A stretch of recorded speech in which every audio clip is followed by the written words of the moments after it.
వాళ్ళకి ఏం జరిగిందో తెలుసా? మళ్ళీ మైక్ వాళ్ళ దగ్గరికి రాలేదు.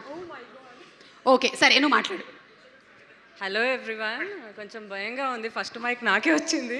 ఫస్ట్ మైక్ కాదు, ఇది సెకండ్ మైక్. ఇదే ఫస్ట్ మైక్. ఎప్పుడైనా ఫస్ట్ మీరే అండి, సెకండ్ నేను. నేను యాక్చువల్లీ ఇక్కడికి వచ్చి క్లీనింగ్ అంతా చేసి రెడీ చేస్తూ ఉంటా హాల్. ఓకే.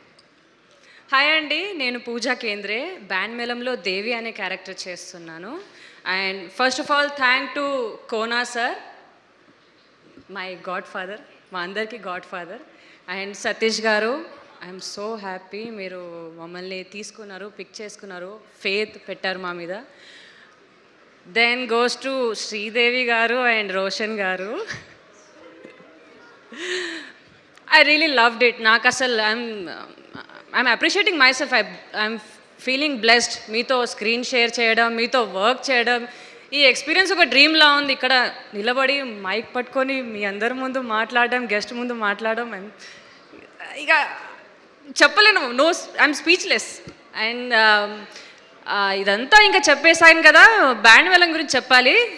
ఇది ఒక ఉగాది పచ్చడిలా ఉంటుందని నో రామ్ నవమికి రిలీజ్ అవుతుంది. బట్ కంపల్సరీ అన్ని నవరసాలు ఉన్నాయి దాంట్లో. కంపల్సరీ మిస్ ఒక నిమిషం, ఒకటి ఆస్కార్ అవార్డ్స్ చూసావా మొన్న? బెల్ మోగుతుంది అక్కడ. ప్రిపేర్ అవుతున్నాం మనం ఆస్కర్స్. చంద్రబోస్ గారు చూడు ఆస్కర్స్ దగ్గర, మనకు తెలుసు కదా.